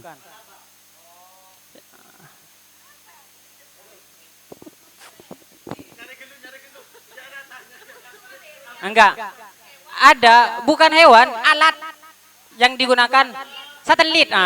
Jadi ada satelit yang dengan menggunakan teori pemrograman dari semuanya yang ada di dunia, satelit itu digabungkan menjadi satelit yang besarnya seperti lebih besar dari bumi, sehingga dia bisa meneropong.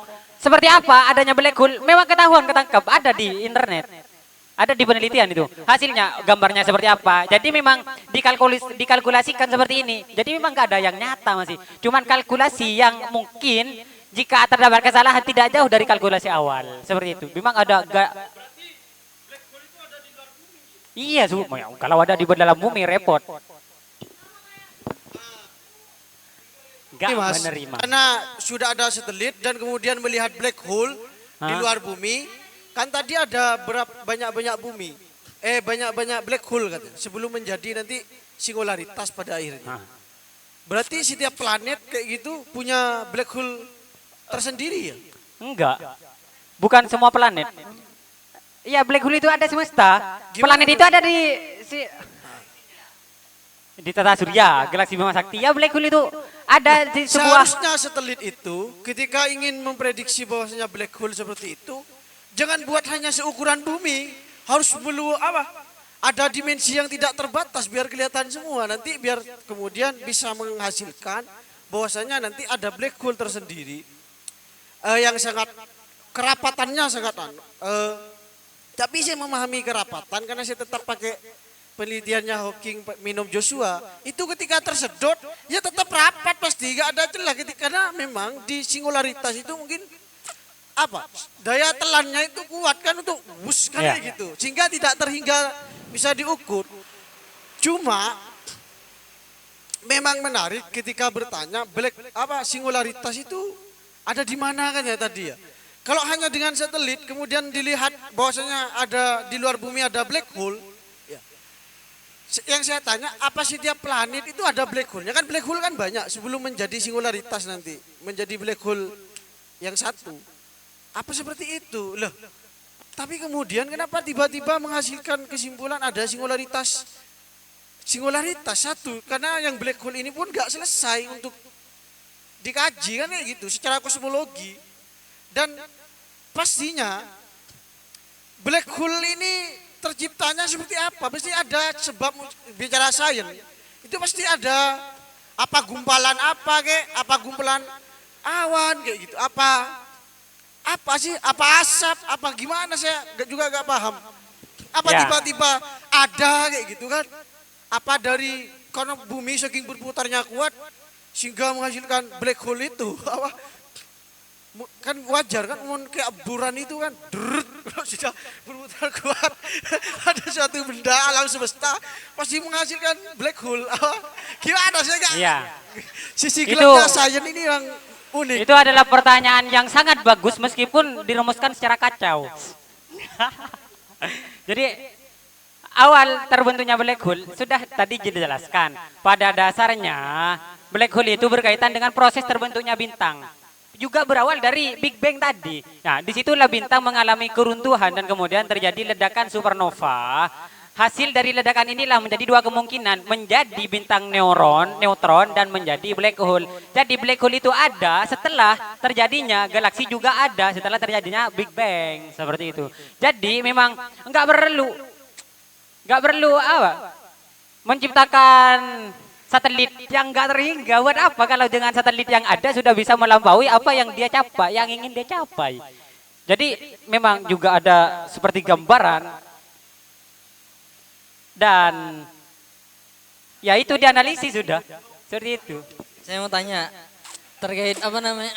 Ya memang Hawking itu bisa dikatakan gila seperti Albert Einstein dulu dikatakan gila oleh gurunya, ternyata gurunya tidak nyampe tentang akal dari Albert Einstein. Mungkin dia mengatakan sedemikian ya nggak jauh beda dari akalnya yang kurang untuk memahami Hawking.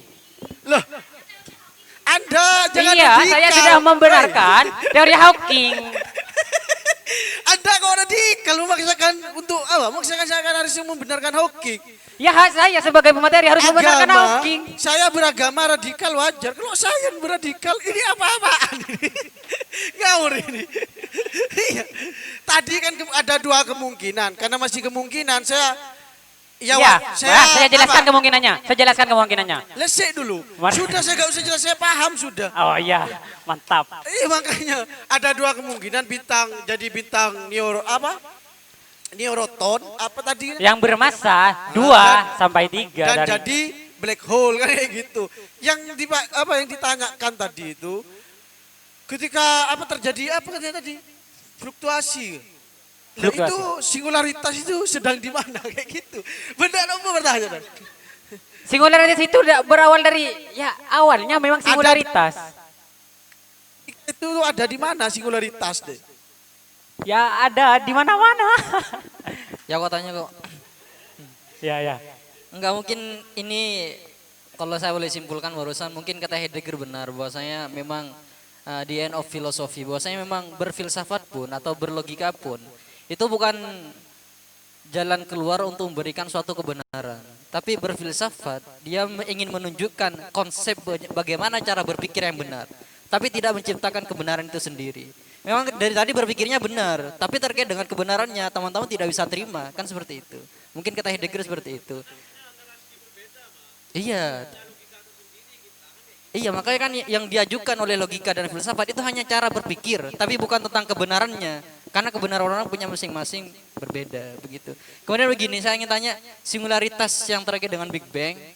Begini, tadi awalnya adalah dari kuantum, bagian terkecil atau zat terkecil dari seluruh alam. Untuk menjadi dua, satu harus ditambah dengan satu.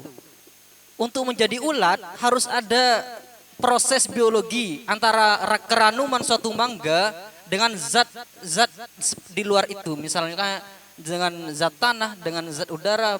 Intinya ada proses biologi sehingga menghasilkan ulat. Lahirlah ulat. Inti dari itu adalah ada proses kausalitas di mana satu tercipta menjadi dua. Bagaimana menjelaskan dari singularitas yang awalnya dari kuantum sehingga berkembang menjadi alam semesta tanpa ada penyebabnya. Kan tadi dijelaskan pokoknya dari kuantum lama kelamaan menjadi, apalagi dibilang menggunakan kata-kata kelamaan. Bahkan dari kuantum itu tidak ada ruang dan batas. Bagaimana ingin menjelaskan itu dari kuantum menjadi besar sehingga menjadi alam semesta tanpa adanya konsep kausalitas. Itu kuantum itu mengalami fluktuasi. Fluktuasi adalah getaran. Sebenarnya sifat dari kuantum itu apa? Dia sifatnya tetap. Atom dia harus ada zat lainnya agar dia tercipta suatu makhluk. Yang saya paham seperti itu. Bagaimana dengan kuantum? Bisakah menciptakan suatu zat lainnya tanpa adanya sebab dengan zat lainnya? Kan tadi yang dijelaskan kan seperti itu. Ya. Dua, agar menjadi dua itu harus ada satu tambah satu. Satu, jika dia singularitas, dia tidak akan bisa menjadi dua dan tiga. Ya. Kan gitu. Gimana prosesnya tadi dijelaskan?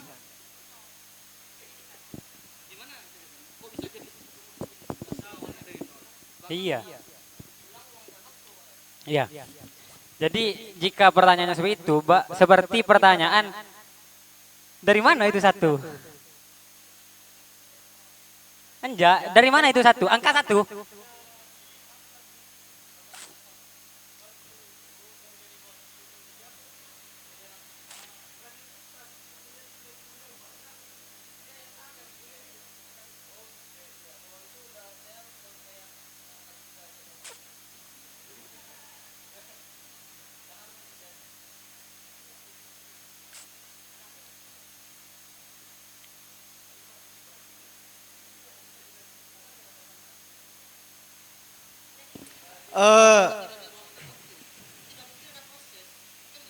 Gak mungkin ada proses karena gak ada ruang dan waktu. Iya.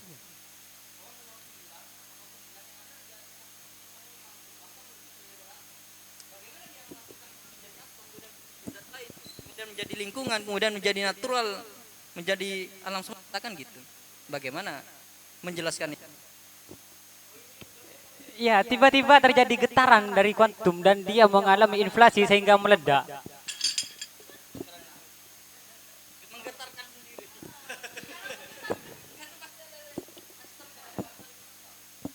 Kayak gini nih, Mas Firman. Kalau dalam biologis, ini setidaknya dapat dianalogikan pada perkembangbiakan. Nah, manusia cara berkembang biaknya melalui kawin sehingga menghasilkan anak kan kayak gitu. Lah, kalau kuantum itu secara sifat kemudian menghasilkan alam semesta ya, apa Big Bang? Big Bang. Kuantum ya Big Bang pas Big Bang awal dari kuantum menjadi Big Bang ya. Pas menjadi alam semesta yang nanti alam semesta ini menjadi korban apa? Black hole. Itu gimana kayak gitu. Kalau saya sih analogi saya apa? Bukan analogi. Analisis saya menggunakan pakai punya amoeba itu berkembang biak, membelah diri. Set kayak gitu. Jika tidak harus ada suatu zat di luar apa? Kalau jangan dianalogikan dengan ulat tadi sehingga harus untuk menghasilkan ulat pada suatu mangga harus ada zat di luar itu, ada air, ada tanah, ada apa. Bisa kemungkinan besar kuantum itu menjadi berkembang biaknya itu jangan membelah diri kayak amoeba Iya, itu. yang terbelah itu kan pertanyaannya dari tadi disorotkan pada terbelah dari apa? Ah, ya dari seperti anggap analoginya seperti amoeba kan. Amoeba itu membelah diri. Adanya amoeba tersendiri itu seperti apa? Ada Iya, jika analoginya pada prosesnya amoeba, itu maka gimana? ditelusuri. Jika nanti saya jawab, kuantum itu sebuah dasar dari yang paling dasar. Ini ditanyakan dari dasar yang paling dasar itu terbuat dari apa? Ya gimana mau dijawab? Jadi kalau kata saya Itu ya awalnya ya kan gini. Ya. Kan kuantum ada ya udah kita gak bahas asal usulnya. Oh, kuantum. ya, ya, Karena ya. Kalau digitu Titik. asal usulnya Tuhan saya gak tahu. Kan Ah, itu. ya. Agar saya kan menjauh itu. Jadi Anda tidak usah ke situ. Jadi saya percaya adanya kuantum. bantu jawab pemateri karena pemateri bingung untuk berlogika, bingung cari-cari kemana-mana dan takut untuk menjawab. Ya saya jawab kayak gitu. Kuantum kan ini bisa jadi kan yang ditanyakan proses, tapi karena kuantum ini untuk menjadi Big Bang, kemudian kan nggak ada ruang dan waktu ya. Kenapa ada proses kan kayak gitu? Yang ditanyakan, loh kalau saya tetap pakai punya amoeba. Hah? Iya, masalahnya dari tadi saya kebingungan untuk menjawab dan setelah dijawab itu jawabannya jauh lebih keliru daripada tidak menjawab. Jadi kuantum itu berasal dari kata, dari jamak, dari kuanta. Kuanta itu. Saya mau ini pemateri Iya nanti ada falasi ketika Anda menjawab karena saya enggak cukup sabar dari jawaban Anda. Saya dulu, ini saya membantu ini kok Anda yang Karena saya yang menjadi penanggung jawab dari semua jawaban yang ada di sini. Ini sangat menarik ini. Terus karena saya menjadi jawaban yang lumayan Ini kan tepat. Yang dipersoalkan dari awal Big Bang kan ya, dari awal Big Bang. Sebelum Big Bang yang Jadi masanya itu sebelum Big Bang, Mas. Iya kan sebelum Big Bang, Mas. Jadi kuantum menjadi Big Bang kan sebelum Big Bang. Gimana Anda? iya kan?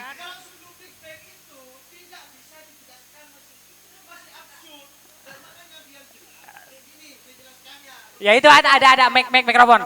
Enggak, ini kan saya mau cerita ya, ini riwayat mbah saya ini. Ini riwayat mbah saya. Jadi kata mbah saya itu, dia kan ahli sufi orangnya. Majdub.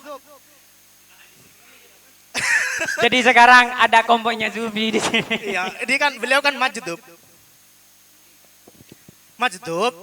Dia kan bercerita, jadi asal mulanya Big Bang itu katanya, itu kan suatu masa yang tidak terdefinisi kan, yang sangat besar, namun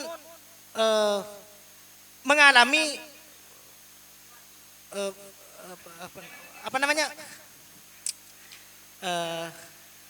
masa yang tidak seimbang, artinya apa ya? Kalau di dalam panas akhirnya tidak labil, di dalam itu labil, akhirnya meledak. Contohnya seperti balon gitu loh. Balon itu kalau ditiupkan udara, ya di dalam menjadi panas. Jika dibiarkan sedemikian waktu tertentu, itu akan meledak pada waktunya. Gitu. Nah, ledakan-ledakan itulah yang akan memiliki gravitasi tersendiri. Gravitasi itu saling menyatu. Dengan benda-benda sekitarnya itu kan menyatu. Nah, selain menghasilkan benda, ternyata ledakan itu juga menghasilkan kuantum itu. Juga menghasilkan sesuatu yang bukan benda gitu loh. Immaterial. Nah, itulah yang kemudian menggumpal menjadi black hole itu loh. Iya. Itu sejarahnya dari mbah saya. Iya. Jadi sesuatu awalnya Big Bang itu karena karena pengaruh suhu yang tidak normal alias labil hingga akhirnya ia meledak gitu. Karena memang disengaja dirangkai seperti itu oleh saya kayak. Oleh siapa? Mbah saya. Ceritanya dirangkai seperti itu. Iya, memang dari awal. berarti Mas dari pecahan-pecahan yang karena diakibatkan oleh panas itu kayak gitu. Iya, yang saya cara jelaskan tadi itu, analogikannya Mas. Mas, mirip kayak amoeba tadi kayak gitu. Cuma kalau ini makhluk hidup, kalau ini tapi pakai suhu yang panas sehingga pecah ya, pecah buar. Anggap apa ya? Kayak gini cuman pakai gerong kan mereka kan mentero pecah karena benturan, centar. Tapi kalau ini katanya karena panas kayak gitu. Mungkin kesimpulan dari saya baru tahu kalau borosan seperti itu. Jadi saya boleh simpulkan, bahkan asal-usul saya sendiri pun itu terbuat dari benda yang tidak sempurna. Karena dari awal sudah labil. Kalau saya menggunakan teori itu, saya akan tidak percaya. Karena saya yakin asal-usul saya sempurna. Saya tidak ikutin gitu. Karena dari awalnya asal-usul teori Big Bang pun labil. Jadi dari zat yang tidak sempurna. Itu sangat berbeda dengan teori penciptaan manusia atau teori penciptaan alam semesta yang saya pelajari selama ini. Sekian.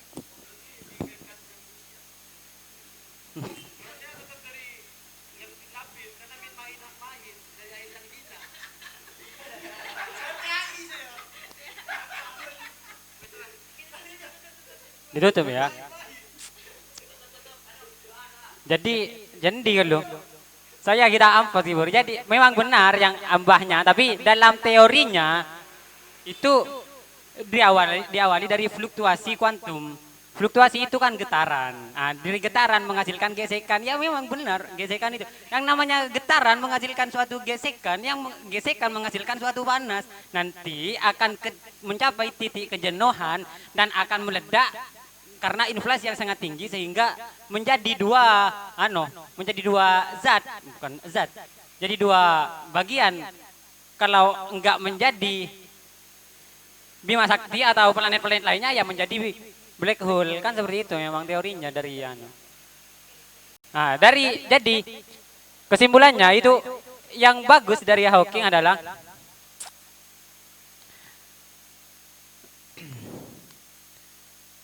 ketika semuanya bisa dijelaskan dengan ilmu pengetahuan, maka peran Tuhan memang sudah tidak dibutuhkan lagi. Karena memang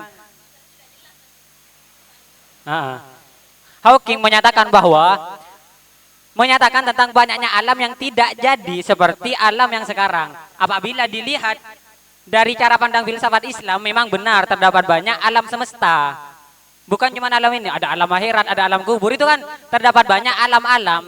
Memang benar terdapat banyak alam semesta, tetapi tidak secara zahir, itu menurut Stephen Hawking, namun secara abstrak, sehingga dapat menghilangkan unsur kepercayaan sains terhadap hal-hal yang berbau metafisika, khususnya berkenaan dengan alam seperti itu.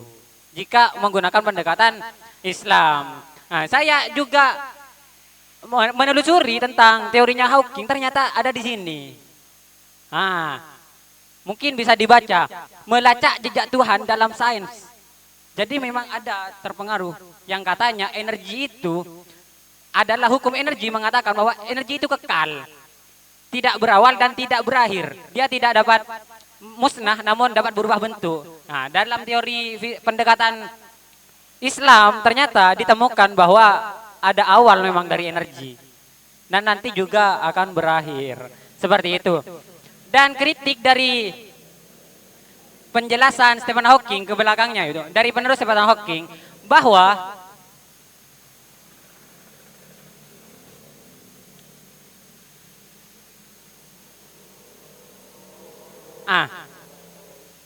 sains itu memang tidak perlu dipisahkan dengan agama. Karena kenapa? Sains itu membuat akan menghilangkan tahayul yang salah dalam agama, dan agama itu akan mencegah sains terhadap kekafiran. Nah, seperti itu. Jadi memang nggak bisa dipisahkan. Saya di sini cuman sebagai penganut Stephen Hawking secara dalam waktu yang cukup sekejap, dan semoga tidak ada yang terpengaruh dari Stephen Hawking itu kita tetap bertauhid. Makanya tadi siang saya sholat dulu sebelum diskusi. Semoga kita sama-sama masuk surga. Amin, amin ya robbal alamin. Sekian diskusi kali ini yang cukup progresif dan menghasilkan dialektika, sistematika yang baik. Semoga bermanfaat untuk pengetahuan kita. Kurang lebihnya mohon maaf. Saya Firman Ardiansyah pamit undur diri. Assalamualaikum warahmatullahi taala wabarakatuh.